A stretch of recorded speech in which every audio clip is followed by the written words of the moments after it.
Okay, mga ka-people, mga kabayan natin, magandang gabi. Magbigay lang tayo ngayon ng reaksyon tungkol dito sa pangwalong araw ng impeachment ni Vice President Sara Duterte. Kung makikita natin at mapakinggan natin ngayon itong mga estilo ng majority at saka minority na magtanong sa witness, yung mga minority naman natin ay talagang naghanap ng katotohanan.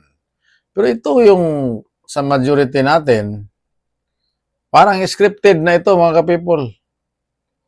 Alam na nila, alam na ng witness kung ano ang itanong kasi nag-usap-usap na ito sila. Kasi sa prosecutor at saka yung mga majority. Kaya wala nang kaduda-duda kung magtanong at sumagot ang witness kasi pinag-aralan na nila. Yun talaga ang totoo nangyari ngayon dyan sa impeachment. Pero sa bandang huli ay mananaig pa rin ang katotohanan. Kasi lahat ng bagay dito sa mundo ay sinasabi kung tayo ay tumitingin sa ating banal na kasulatan, may hangganan lahat. Mas lalo na kung kasinungalingan palagi ang ginagamit at pinairal, yun ay talagang may hangganan, mga ka-people.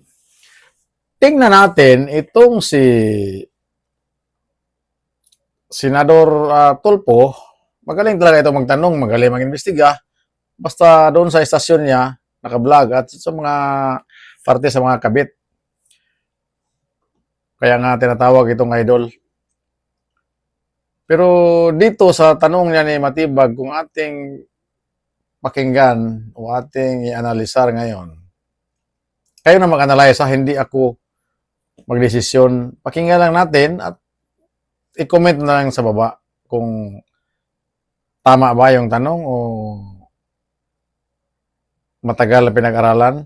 Kasi bawat tanong nitong majority, dinidiin nila itong si VP Sara.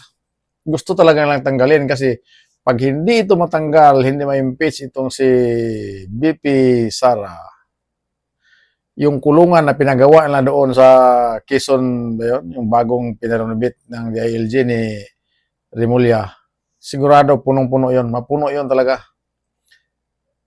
Simula sa congressman hanggang sa mga galamay dyan, sigurado.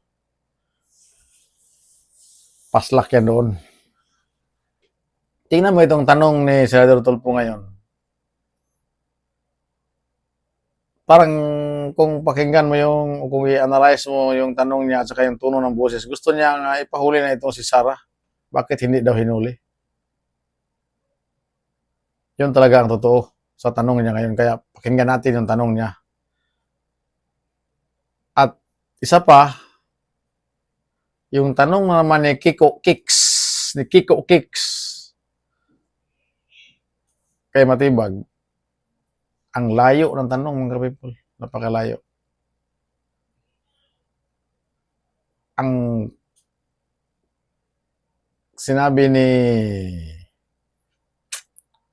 Kiko Pangilinan ay hindi tanong, parang parabol. Parabol mga ka-people. Parang pakinig niya, ipadinig na lang, iparating sa mga taong bayan na taong bayan talaga ang makaintindi. Anong tingin ni Kiko? Bobo itong ating mga taong bayan? Yun ang sa tingin niya eh. Kaya yun ang pinalabas niya. Na kung sa rating daw, basihan, kung 100% pa yung rating mo, maka-epekto ba yun doon sa mga tanong na betrayed ngayon na nakatopic doon sa kanilang investigasyon? Yung pagtaksil ng Vice President na sinasabi niya na patayin ang tatlong kalaban niya. Malinaw na malinaw kahit elementary o grade 1 pa lang o baka may kinder pa dyan maintindihan yung sinabi ni BP Sara na kung papatayin ako, mayroon akong inutusan na papatay sa iyo. Bakit kung sila maglagay sa kanilang mga affidavit or tanong mga testimony ay hindi kasama yung kung may papatay na talaga ang nakalagay doon. Kaya pakinggan nyo ang video ito at siyempre huwag kalimutan nating i-follow ang ating, i-subscribe ang ating YouTube channel at share naman ang ating video. Kunting tulong lang, huwag nating ipagdamot. Libre po ang subscribes. 100% po libre ang subscribe button ni YouTube. Kaya ito yung video at panoorin natin hanggang sa dulo. Would you admit now na illegal yung ginawa ng NBI noon na pag-aresto kay Ronel Mas na walang warrant? Well, si Ronel Mas po was released precisely the reason why meron pong lapses po dun po May sa lapses. procedure.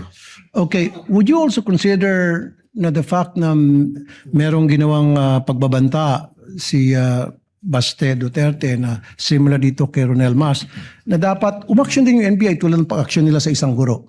Kaya katunayan, yan nga po yung aking binabanggit na tuloy-tuloy po yung investigation sapagkat alam nyo po yung warrantless arrest lesson nga po dyan kay Romel Mas yan na dapat po kasi immediate po yung pong pag-aresto. Pag yan po ay lumipas na, hindi na po tayo pwedeng mag-aresto under the law sapagkat papasok po ito sa illegal arrest po. Last na lamang. So, make a comparison ngayon.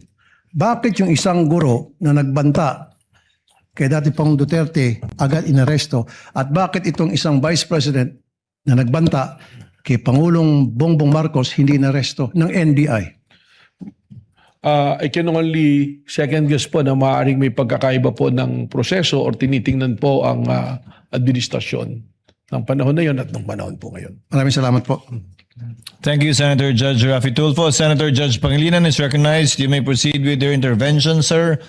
You have 2 minutes. Thank you, Mr. Presiding Officer. Magandang gabi, Ginoong Direktor. Kanina tinatanong sa inyo no, yung usapin nung trust rating. Na mas mataas yung trust rating ng Vice President kaysa sa Presidente. Bilang abogado, tinanong sa iyo ito kanina, may kinalaman ba ang approval sa trust? Kung mas mataas ang trust rating, ibig sabihin wala nang betrayal of the public trust. Well, wala po. Sapagkat sabi ko nga, sa akin pong pananaw, sa akin din pong kaunting eksperyensya bilang isang political advisor din po, yung ating pong mga survey is only a snapshot na mga pwedeng nangyayari. Alam naman po natin